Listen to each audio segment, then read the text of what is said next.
2024 NFL Combine, Joe DeLeone, Ryan Roberts here with the Believe Network and the First Team, talking about the biggest winners, or not winners, just standouts. I hate using that word, by the way. The biggest standouts that we thought. Why do you hate the winners terminology? Nobody's winning the week. We already knew who was going to be a good athlete or not, That's but the fair. guys who we thought that stood out the most from day 2 of the drills, which ends up being cornerbacks, the tight ends, and the safeties. I want to start us off here with the cornerbacks, Ryan. Yep. We have to talk about Quinyon Mitchell, who runs a 4.33, and at 6 foot, 195 pounds. The rest of his testing numbers, 38-inch vertical, 10-foot, 2-inch broad. Do you know he had 20 reps on the bench? 20 reps on the bench is what he ended up putting out. Am I surprised? I'm not surprised about that number. I mean, you thought he was 20 reps on the bench strong? I mean, if you would have told me 18 to 20, I would have been like, turn yourself a little bit. Cool. All right, man, stop yelling at me. Stop yelling at me. All right. We're having a conversation. Yes, we're having a conversation. Oh, good. Where am I starting up again? You just made Quinyon Mitchell. I mean, if you would have told me he was 18 to 20 reps, I would have believed you. I mean, I think one of the best parts of his game is the physicality and the strength profile that he brings. You know, he didn't play a ton of press at Toledo, but he obviously is very willing in the run game, and he's very physical down the field on the stem and being able to work out of his pedals. So, it's a great number. It really is. But I would say this is that it's the exclamation point to what his draft process has been. You know, his 2023 film was fantastic. He went down to Mobile, killed it, was the best player probably arguably at the Senior Bowl, and then he came to the Combine and he checked every athletic box that you needed him to check. Right. I think it's the exclamation point for me that really sums up the way that he's performed. Sure. Not only this weekend, but as you talked about the Senior Bowl, guy feels like a top 20 pick at this point, and yes. I feel very confident in saying that he is going to project to be a really good outside corner in the NFL. I want to bring up somebody who's gotten some recognition I've seen from just general Twitter buzz, but Max Melton, yes. the Rutgers cornerback, 5'11", 187 pounds. He runs a 4.39, which is a great number. I believe his brother was close to that. His brother ran 4.36, I believe. Okay, his brother was fast. Fast family coming out of Rutgers. Yeah. 40.5-inch vertical, and then 11 foot 4 inches on the broad. So yes. this is a crazy athlete. One who, because there's so many good, top, talented corners, doesn't get talked about a lot. No. But day 2 feels pretty good for a guy like this, maybe in the slot. Yeah, he one, you're super biased because we're talking about a New Jersey guy. I mean, first and foremost, but well, I'm going to be really biased in a second with the guy I'm going to bring up after this. You know who I'm going to bring up. But yeah, if you see Max Melton, I remember we talked about this. I had a 4th round grade on him before this past season. I actually haven't gone back and regraded the 2023 film, so I'm not sure what his final grade will be. But he is that inside-outside corner that, although he's played majority of the reps on the outside for the Scarlet Knights, like he's a guy that the short area explosiveness, clearly he can play on the inside, but also he can play outside because his as far as his length, I think it was right around 32 inches, I believe was his arm length. Like he's got the necessary length, the requisite, just size profile as well to play outside, but then also he has that long speed. So he can play outside, he can play inside. He is where the NFL is going. The interchangeableness of being able to play outside and in, follow different body types from outside to inside of the slot. That's what Max Melton brings, and I think that he could play. He very well could be a top 100 pick when all said and done. Speaking of bias, there's another guy I'm going to bring up after this. Rhode Island guy? We got no, not a Rhode Island guy. Okay. A guy who I was trolling you a little bit yesterday because he tested so well, and I've brought him up a million times. I'm talking about Daquan Hardy.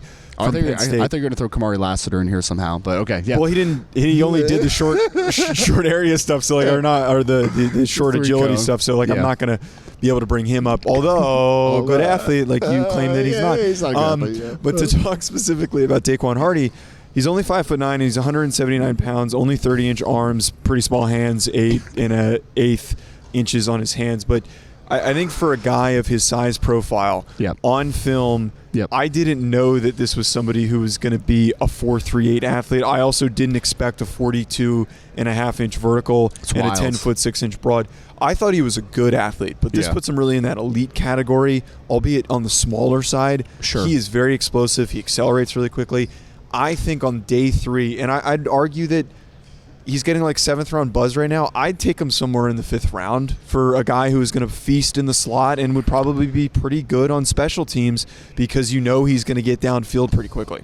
Well, I think we're going to start seeing the valuation of the nickel position to start to rise, and I think we already are seeing it. I mean, even Devin Witherspoon, who was a top 10 pick last year, ended up playing the majority of the reps inside it in the slot for Seattle this year. So he wasn't drafted to be the nickel in Seattle, but he was a player that versatility-wise that's where he fit, obviously, as a rookie. So I have not watched Daquan Hardy. I have not watched this film. Okay. I haven't done it. I had to bring him up. The numbers, and this is why this process is important for two sides of it. For you just said that you didn't think that he was going to be that type of athlete. So make sure you stick to your guns on the evaluation. Shut up. Okay, stick to your guns. And two, for a guy like me who has not watched Daquan super in depth other than just watching broadcast at times, I'm going to go back and watch the film because those athletic test numbers are historical, even at a smaller size. A guy who we've seen play on the broadcast angle a ton, us being you cover Notre Dame fan. Cam Hart, 6'3", 202 pounds, big frame, 33-inch arms. He ends up running a 4.5, which is a good number for him. 39.5-inch vertical, 10.10 on the broad, 7.12, 3-cone, 4.24 on the 20-yard shuttle, which isn't bad. Yeah.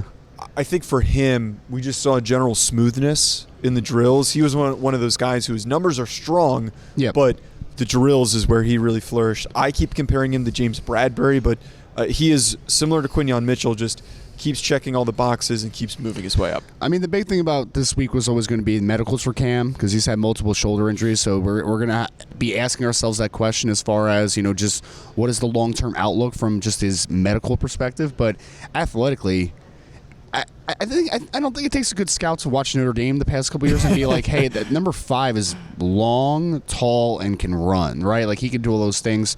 I'll tell you what, though, Joe, like, 4.5 flat did not shock me at all. I actually had heard that he might be a 4.4 high guy, like 4.47, 4.48, but he still ran a really good solid time at 4.5 flat. But the other explosive numbers, I expected him to be a good jumper, but, like, he was a really good jumper, man. Yeah, like 10-10 broad's a great number for a kid his size. And somehow he went from 6'2" and 7/8 at the Senior Bowl to 6'3" flat. We say that all the time.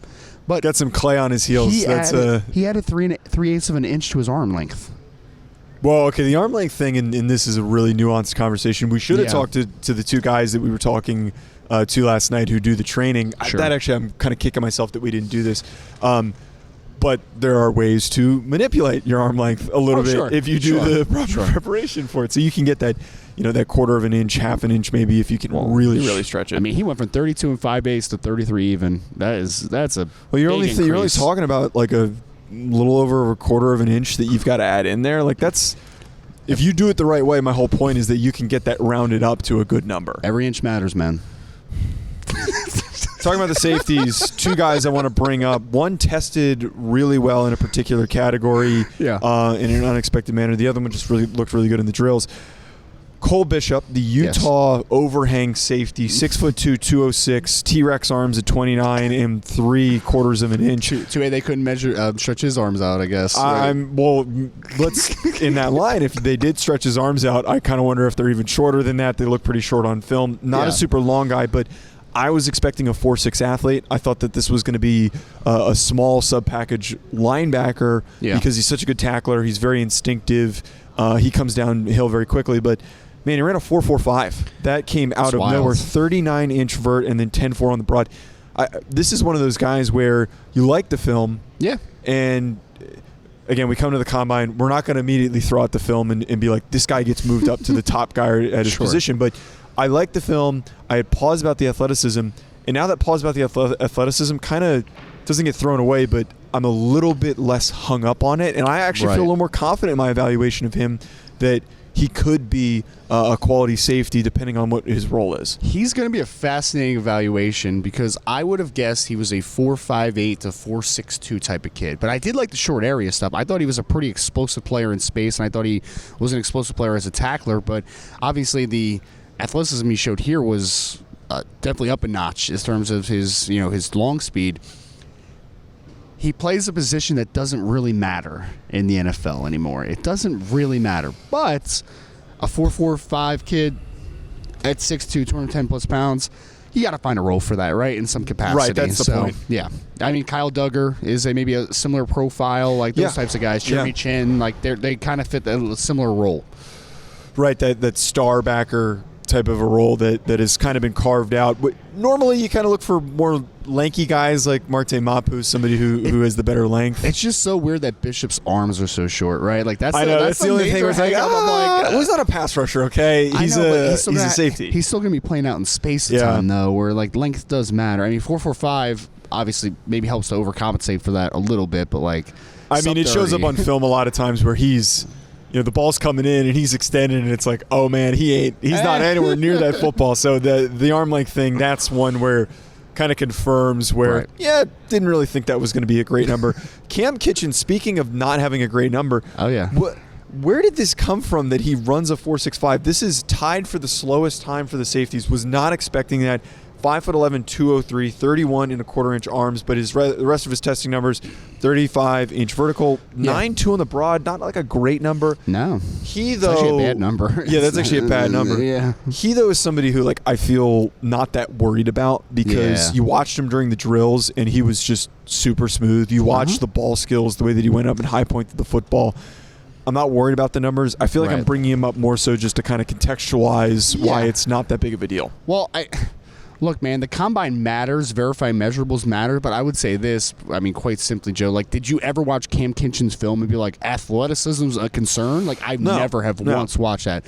His range on the back end is tremendous. I mean, whether you're watching the Louisville game this past year or, I mean, he's had 11 interceptions over the last 2 years, and most of them are him playing center field free safety and ranging over to the sideline. So when we're talking about a gifted athlete on the field, that's what Cam Kitchens is. So at some point you have to say, hey, I know that those numbers aren't great to verify this info, but if you went back and watched the film again, which is what I'm going to do, next couple of days, I'm going to go back and watch Cam to make sure that my eyes are seeing what my eyes saw originally, then you kind of just throw it out and you have to trust that maybe he's just a bad tester, which some guys are. Yeah, it's not always the end of the world if these guys don't test super well. We just did this with Kyle Hamilton 2 years ago, right? Yeah, okay, but there's different. I was going to bring up Kyle Hamilton, and then I'm like, well, he's 6'4", and I would say this though, Justin Simmons is one of the best free safeties in the NFL. He ran 4.62 as well, right? Like there's context. Some guys proactive, loose hips, getting to spots quickly, it outweighs just pure raw straight line speed. Right. So there's context to everything. 2 tight ends I want to bring up before we close out here. Sure. Theo Johnson, the tight end from Penn State. Yeah, very funny. Wait, whose RES team is Theo Johnson on? Yeah, you're just making that up. I think I had Jatavian Sanders, right? Man, I think he did okay. Don't. I don't want to hear it. I kicked your butt in that one. Yep. We're not talking about that right now. Theo Johnson, the tight end from Penn State, was another guy who's just been stacking events throughout this process. Yep. Has a really good Senior Bowl. We started to really see once the ball was actually being thrown his way, the way that he was able to separate and play with really quick feet. 6'6", 259 pounds, 33-inch arms. He has a 4.57 40-yard dash, 39.5-inch vert, 10-foot 5-inch broad, 7.15 on the 3-cone, 4.19 on the 20-yard shuttle, which is good. We knew that this was going to be an explosive athlete. I just think the biggest thing for me is just seeing him up close and personal. Looks the part. Like, this looks like a starting NFL tight end. I don't know how productive he'll be, but this feels like a guy who could create some pretty good production in the NFL. For some context on that short shuttle, the 4.19, that is faster than what Cam Hart ran, who we were just lauding over being a great athlete as a corner, right? Oh, God, context. Jeez. Yeah, context, man. Theo was always a player that, one, Penn State did not use enough when he was on the field. 2, he had some injuries, so durability was a little bit of a question mark. But regardless, man, that kid is a long, good-looking athlete who did have his best season in 2023 and then had a really good Senior Bowl and then had a really good combine. It's a super cliche, and it's usually wrong, is that a guy could be a better NFL player than he was in college. It's usually very false. But I think Theo is one of those rare ones that could be a dude where you look back and say, wow, Penn State is just not use him enough, man, because he has a rare athletic traits to work with. Well, so I'll bring this up, could potentially happen. Yeah. If anyone starts to talk about like who's the Sam Laporta this year, there can be a parallel made I'm agreeing with you that it's typically false when guys are better in the pros. It's usually not true. I mean, Sam was good in college, though. Sam Laporta was really good. Yeah, but his production wasn't crazy. So, like... I mean, he had, Cade McNamara throwing him the ball. And who was the other bad Iowa quarterback? I can't remember that dude's name. Spencer Petras. Okay, don't even get me started. Wait, Cade McNamara didn't throw the ball to Sam Laporta? He didn't get here until this past year. It was all Spencer Petras, baby. All Spencer Petras. So he could be a guy who, athletically, in a system that knows how to better utilize him. The offensive play calling was pretty wonky last year for Penn State, so there is tremendous upside there. Last guy to wrap us up here, Ben Sinnott. Yes. This is... If we had a superlative for the guy who has just completely outdone every thought and expectation physically, it has to be Ben Sinnott, because I thought that this was like a 6'2" guy. He comes in at 6'4". I thought that this was good. 6'2". Like, I didn't think he doesn't look super tall on film. We have verified measurables on him, man. 6'4". Well, you didn't share them with me. You're a gatekeeper. He had 250 pounds, 32 3/8" arms. Runs a 4.68, which is just gets the job done on the time. Yep. 40-inch vert, which is phenomenal. Yes. 10'6" on the broad. 6.823 cone, which is a great number. Wild. And then a 4.23. So this is somebody on film. You really see that change of direction ability. Yeah. You see some really good bend. Like, this Smooth is a flexible kid. Yep. I like Ben Sinnott, man. Ben Sinnott feels like tight end 4 for me if we're really figuring out these rankings after Jatavian Sanders and Theo Johnson. There may not be a wilder number that anyone has posted so far, and that even includes Tyler Owens, who did a 12.2 in the broad jump, A 40-inch vert for a 250-plus pound tight end. That's bonkers, man. Especially a kid that was a former walk-on at Kansas State. Like, he wasn't like a high-level recruit. Yeah. He wasn't a highly regarded athlete.